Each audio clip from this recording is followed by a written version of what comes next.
I've bought more Bitcoin.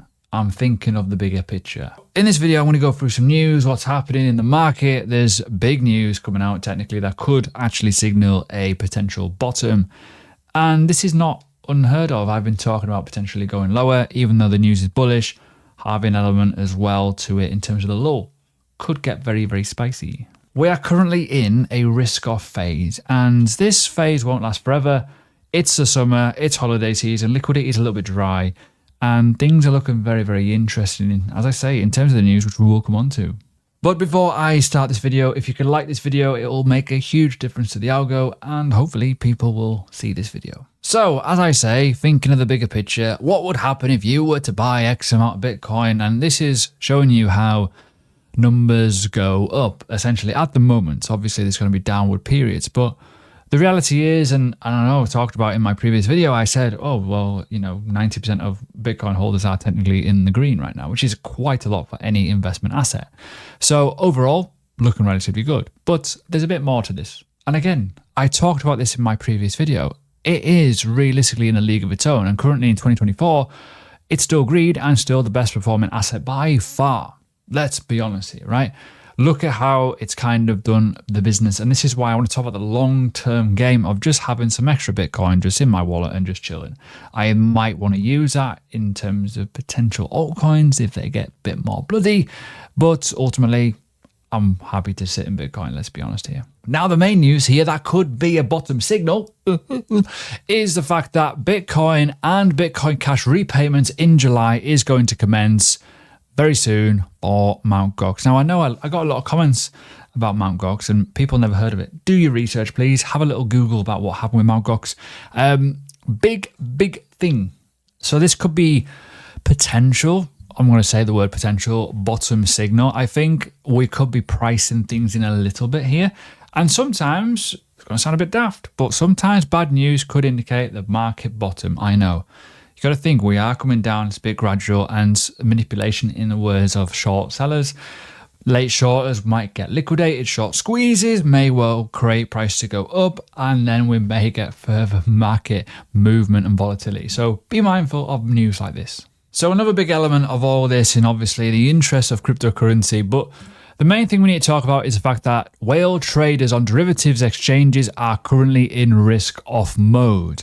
This kind of makes sense as well. If we look at history and look at halvings and stuff like that, there is always a bit of a market move. There's always a little bit of a shuffle around in terms of market capitulation. We talked about hash ribbons in the previous video as well.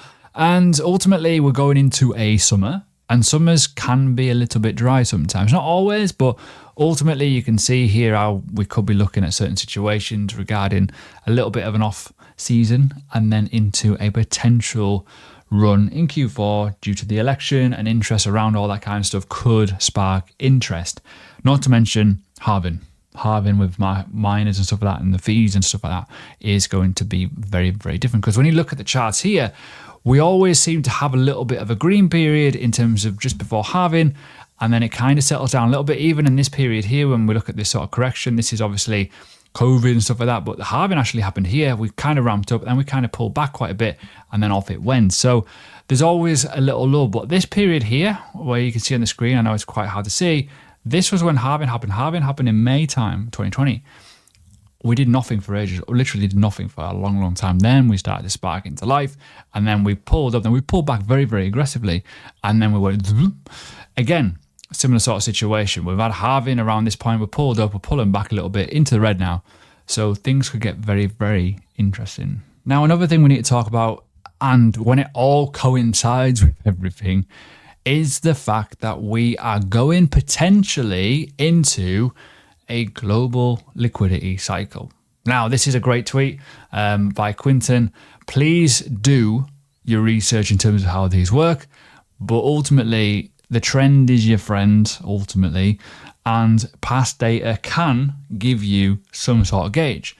If we have bottomed and we're gonna go up higher, we may well find that market will flow into the market, and off the back of an election could well spark a little bit of interest, right?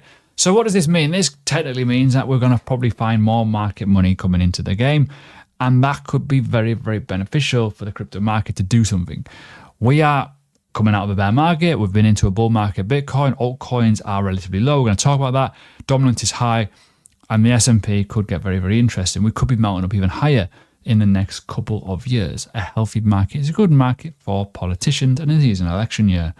So yeah, all ties in with everything that we've talked about before.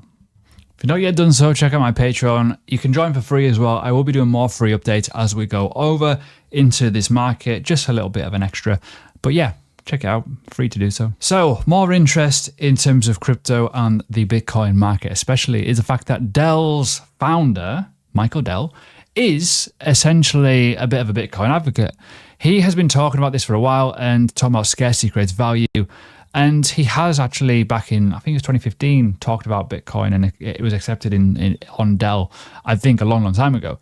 But this is a very, very interesting sort of situation where are we seeing more and more people from the tech world going into what obviously Michael Saylor's been doing quite a lot of, pushing Bitcoin and talking about how companies can grow their wealth by not using the dollar as a reserve, but also using potentially Bitcoin. The fact that this company is looking at it, they've got a lot of wealth versus obviously Michael Saylor as well.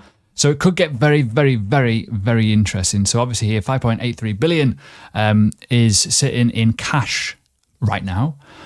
I mean, what if a percentage of that goes into Bitcoin? It's a possibility.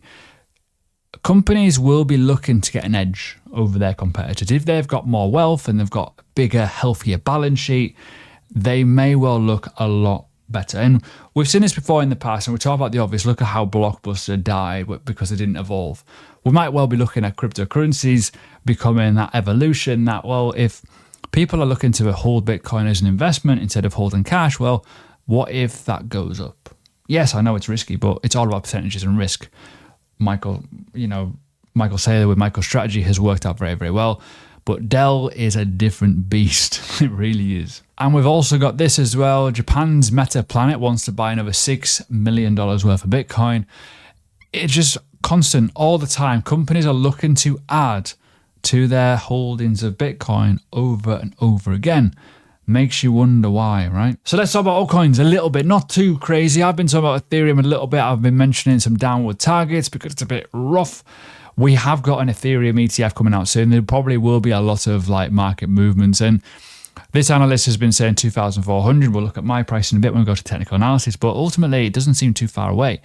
When we look at the fact of where Ethereum is right now, it's about 3,200, 3,000, give or take around now. It's looking relatively interesting. So the flows relative to Bitcoin ETFs will be small. Who knows? Maybe. Might be a lot smaller. But a lot of people invest in Ethereum as well. There's a lot of staked Ethereum currently, on the network, which is relatively huge. So it'll be very, very interesting to see the numbers. I still think it will be decent, personally. I think there'll be a decent amount of people that will want to buy Ethereum because I know it's going to sound daft, but that dumb money element of, Ethereum's a lot lower than Bitcoin, this could well make me more money.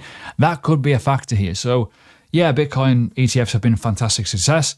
But the Ethereum one, relative to Bitcoin, could also be a very, very good success.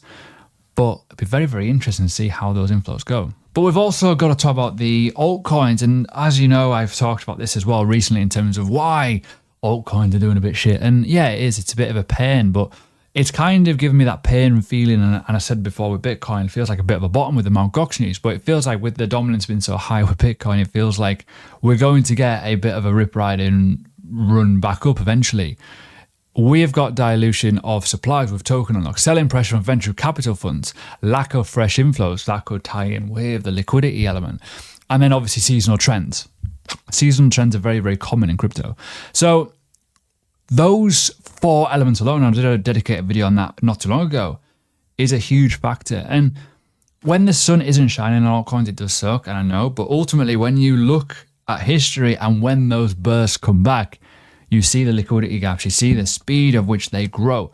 Because when you put big volume into something that's relatively dead, it's going to shoot, it's going to get eyeballs, and people are going to get very, very excited very, very quickly.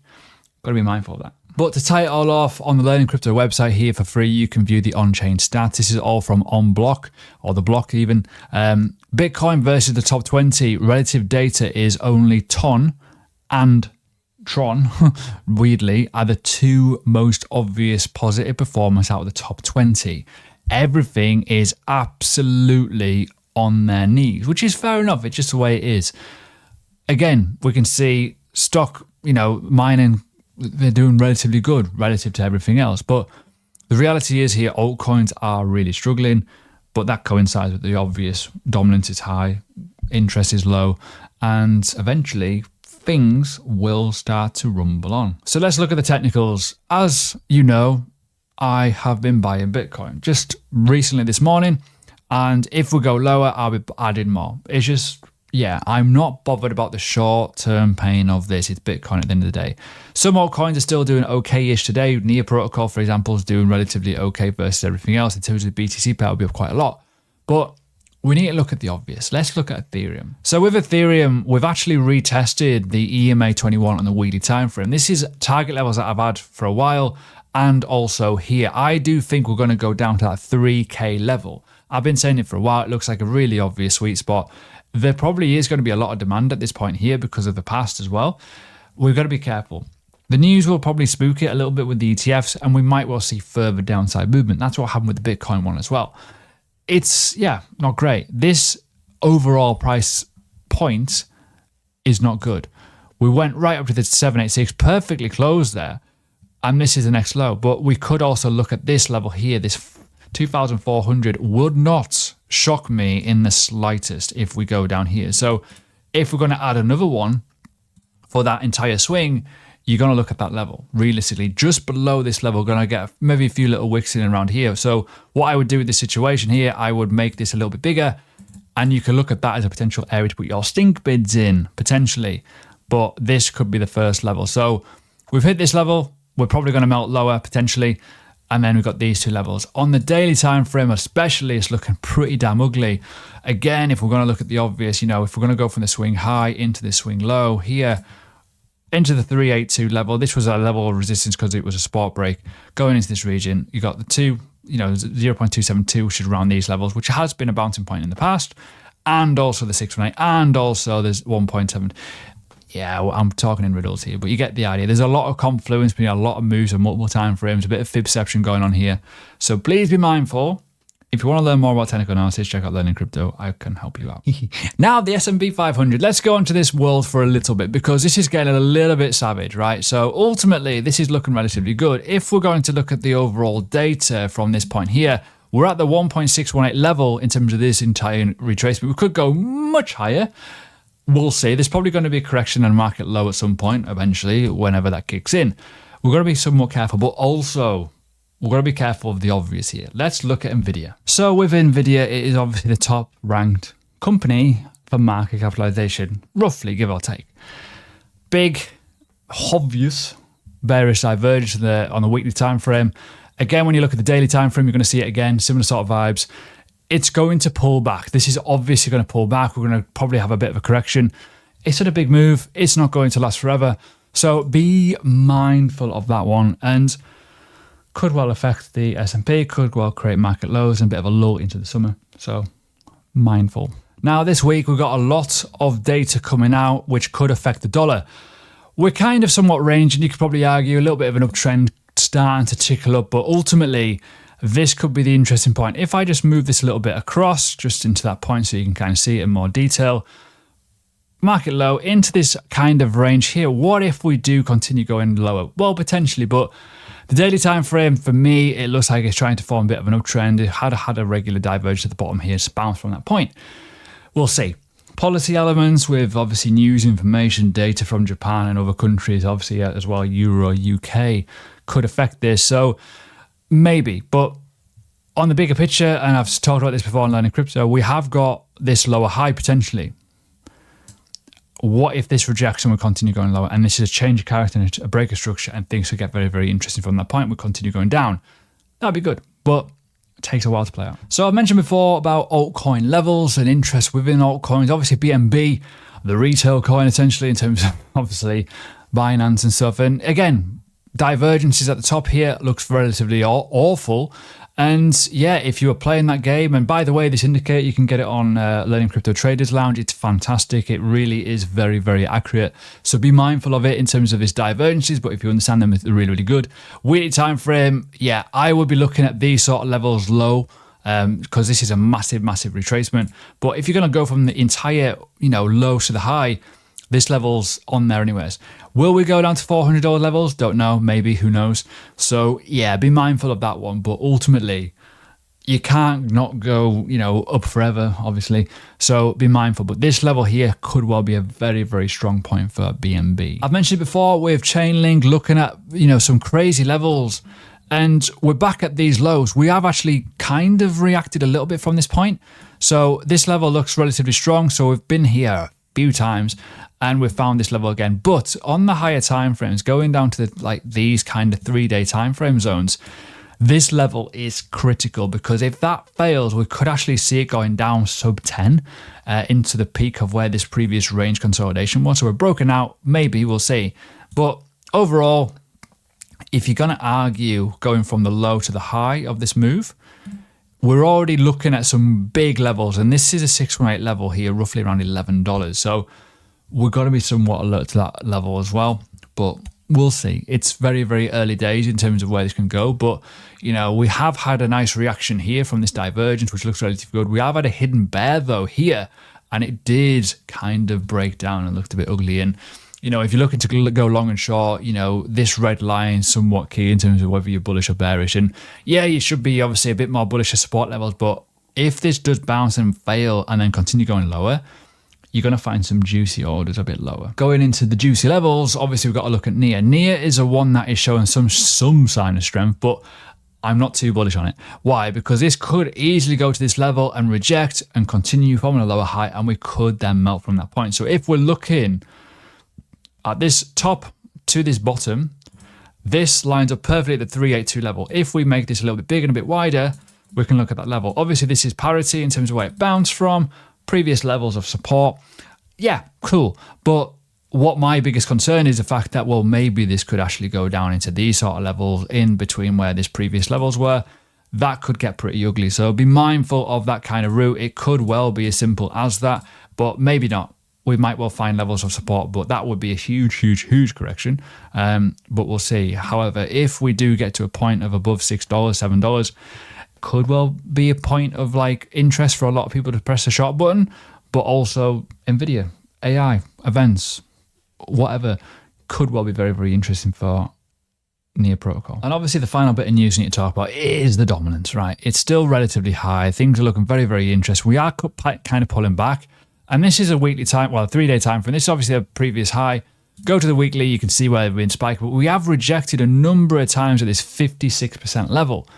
Are we going to go back down and retest this previous region? Maybe.